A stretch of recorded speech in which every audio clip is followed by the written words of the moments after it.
بڑا عجیب موسم ہے اور بڑی عجیب کاروائیاں ہو رہی ہیں۔ ہم 1947 میں آزاد ہوئے اور 1956 میں ہمیں پہلا آئین نصیب ہوا جو چند ماہ ہی چلا۔ پھر 1962 میں ایک بنیادی جمہوریتوں والا طاقتور آئین نصیب ہوا جس کا دار و مدار ہی طاقت پر تھا۔ 1971 میں ایک طاقتور نظام نے لیگل فریم ورک آرڈر دیا اور وطن عزیز کو آدھا کر کے کمزور کر دیا۔ وقت نے انگڑائی لی اور جناب ذوالفقار علی بھٹو کے توسط سے ہمیں آج کا جمہوری آئین 1973 میں ملا، لیکن آج جب ہم اس کی 50ویں جوبلی منا رہے ہیں تو ہمیں یہ کہنے میں کوئی شرم نہیں کہ اس آئین کو ان 50 سالوں میں 2 دفعہ گہرے گھاؤ لگائے گئے۔ ان گہرے زخموں پر کچھ مرپٹی کی گئی اور جناب آصف زرداری صاحب کے دور صدارت میں صوبوں کو مزید خود مختاری دے کر وفاق کے زخموں کو بھرنے کی کوشش کی گئی۔ دونوں بڑی سیاسی پارٹیوں نے ہاتھ میں ہاتھ دے کر فیصلہ کیا کہ آپسی مخالفتیں اپنی جگہ، لیکن آئین اور ملک کو طاقتوروں سے بچانے کے لیے آپس میں مل جل کر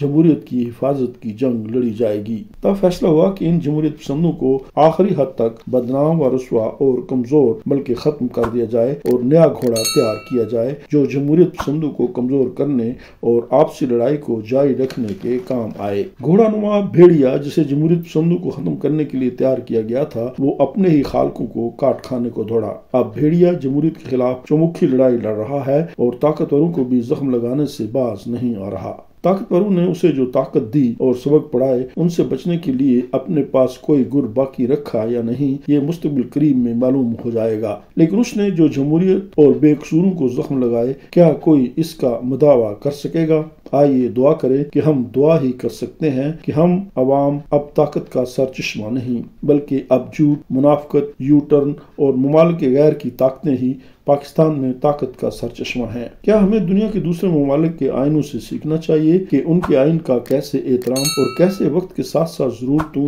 اور مسائل کے حل کے لیے استعمال کیا جاتا ہے؟ دنیا میں مختلف ممالک اور تنظیموں کے کوئی 500 آئین وجود میں آئے اور آج ان میں سے ایک بھی اپنی ابتدائی شکل میں موجود نہیں، لیکن وہ اپنے عوام کی ضرورتیں پوری کر رہے ہیں۔ ان دنوں یہاں تاشکند میں بھی آئین میں اصلاحات کی جا رہی ہیں اور ان اصلاحات کے لیے دنیا بھر کے تجربات کو اکٹھا کیا جا رہا ہے۔ عوام کے جلسے اور سیمینار، راؤنڈ ٹیبل اور کانفرنسیں کی جا رہی ہیں تاکہ تجویزیں اکٹھی کی جا سکیں۔ اسی نسبت سے اگلے دن مستحکم ترقی کے تاشکند مرکز میں پاکستانی صحافیوں اور دانشوروں سے آن لائن راؤنڈ ٹیبل منظم کیا گیا تاکہ اس سلسلے میں ازبکستان اور پاکستان کے آئین اور تجربات کا باہمی جائزہ لیا جا سکے اور ایک دوسرے سے سیکھا جا سکے۔ اس راؤنڈ ٹیبل میں ازبکستان کے مختلف صحافی، دانشور، اسکالر، سیاستدان آف لائن شامل ہوئے جبکہ سمرقند اور پاکستان سے صحافیوں اور دانشوروں نے آن لائن شمولیت کی۔ پاکستان سے روزنامہ اتحاد کے چیف ایڈیٹر اور پاکستان اکنامک نیٹ کے چیف نیز CPNE کے وائس پریزیڈنٹ طاہر فاروق، سندھی روزنامہ عوامی آواز کراچی کے ایڈیٹر ان چیف اور CPNE سندھ کے نائب صدر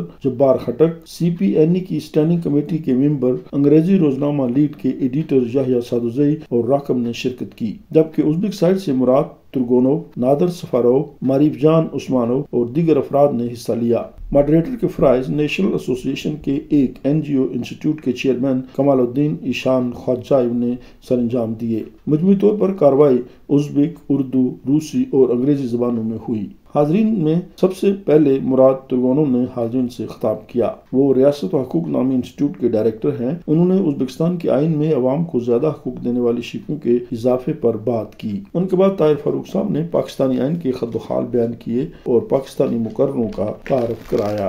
انہوں نے بتایا کہ جبار خٹک اور یحییٰ خان سادوزئی کے علاوہ کانفرنس کے بحث و مباحثہ میں کراچی سے سندھی اخبار پاک کے ایڈیٹر ان چیف غلام نبی، کوئٹہ بلوچستان سے نکلنے والے روزنامہ بلوچستان ایکسپریس اور اتحاد ڈیجیٹل نیٹ ورک کے ڈپٹی ایڈیٹر سیف الاسلام سیفی صاحب بھی حصہ لیں گے۔ پھر نادر سفارو نے تقریر کی۔ ان کا موضوع تھا مستحکم ترقی کے مقاصد کا نئے آئین میں اظہار۔ نادر سفارو مستحکم ترقی کے مرکز کے دانشور اور ایک اہم شعبے کے چیف ہیں۔ انہوں نے نئی آئینی اصلاحات کے مستحکم ترقی پر اثرات کا جائزہ لیا۔ ان کے بعد جبار خٹک صاحب نے تقریر کی۔ ان کا موضوع تھا پاکستان میں آئینی اصلاحات اور ترقی کے مواقع۔ انہوں نے آئین پاکستان کی تاریخ بیان کی، خاص طور پر 18ویں تبدیلی میں صوبوں کو مزید حقوق دینے کا ذکر کیا۔ پھر یحییٰ خان سادوزئی نے تقریر کی۔ ان کا موضوع تھا آئینی اصلاحات اور میڈیا کا کردار۔ کانفرنس کے آخر میں مستحکم ترقی کے مرکز کے ڈائریکٹر معریف جان عثمانو نے تقریر کی، راکم نے اپنے خیالات پیش کیے اور ازبک ٹی وی کے لیے انٹرویو دیا۔ آخر میں سب حاضرین نے ازبکستان میں آئینی اصلاحات کے موضوع پر بحث و مباحثہ اور سوال و جواب کیے۔